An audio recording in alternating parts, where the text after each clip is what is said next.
po jako akawuwo. Kooti enkulu etuula Jinja eragidde akakiiko akavunaanyizibwa ku byokulonda mu ggwanga okuddamu okutegeka okulonda okujja mu kifo ky'omubaka wa Paalamenti ow'ekitundu kya Bunya South oluvannyuma lw'omubaka eyali alangiriddwa ku buwanguzi mu kulonda okuwedde Isabire Idi okusazaamu obuwanguzi bwe.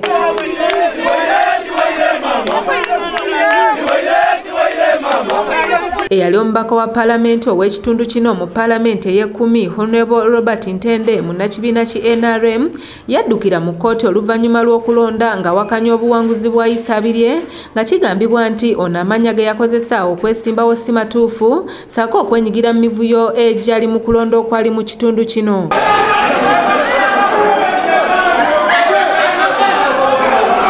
Omulamuzi wa kkooti eno Susan Abinyu ng'asinziira ku bujulizi obwo alagidde akakiiko akavunaanyizibwa ku by'okulonda mu ggwanga okuddamu okutegeka okulonda okujja bw'atyo n'alangirira nti ekifo kino kikalu.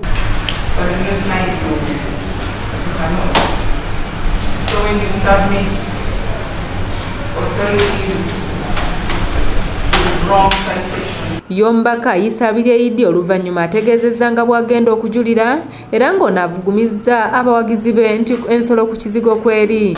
Justice tebaire luuyi lwange okusinziira constitution kwetambula. So ndija consultinga ba lawyers bange mbona ekirako kuba okusinziira omusango ogubaire nga ni bwaba mwana muto agusala agubona because it is all about the constitution. Omubaka Robert Ntende ayongedde okuwaga era n'agamba nti abadde Katonda amuyambe mu nsonga eno. Obuyinza bwabwe bubaikizibwa abakigulu bakola gwabwe balonda gye beyendera. Kyeinamiza ino nti omuntu eyali namba 9 eyafuna obululu 13 neyasalawo okola petition. Haya amazima tigekweka bakozesa ebigambo bingi nebivoola omuntu avuire inuma yazimba erina lye kuva buto paka batuuse. Mu ngeri y'emu omulamuzi Susan Abinyu agobye emisango ebiri egyawabirwa ababaka babiri okuli omubaka wa Bugweri Honorable Abdul Katuntu ssaako n'omubaka wa Paalamenti owa Kigulu North munnakibiina ki NRM Honorable Milton Muwuma oluvannyuma lw'abawaabi okubulwa obujulizi obumala okubalumika era ng'omulamuzi alagidde abawawaabirwa baliyirirwa ensimbi zonna ze basaasaanyiza.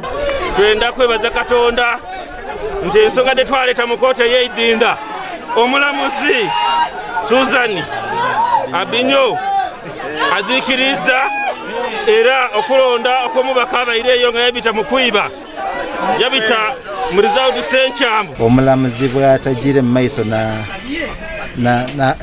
neyeekanya bulungi so ndogere ni mwami Galisonga yampa instructions yatuwa instructions ni mami wanume kutema appeal. Julius Galisonga ng'ayitira mu bapulida be ategeezezza nti si musanyufu n'ensalawo ya kkooti bw'atyo n'ategeeza nga bw'agenda okweyongerayo ajulire mu kkooti ejulirwamu. Nti ndikwirayo okweyongerayo kujja mu appeal maze okuba balooya bange banamateeka bange bateeketeke ekiwandiiko tujje itale tweyongereyo kubanga kino tusobola okukirengera nti ekintu kyonna kyonna bwe kiba kikiriwo history repeats itself. Obuwanguzi abantu aba Bunya South nababutuwa tulina essuubi nti tudda kubusigaza. Ate ku bbalaza ya Sabbiiti ejja kkooti eno lwegenda okuwa ensala yaayo ku musango wakati w'omubaka wa Jinja South Division Honorable Pomwil wamu ne munne Igeme Nathan Nabeta. Muleke kukozesa muzindalo bubi muvuma abantu lwaki muvuma abantu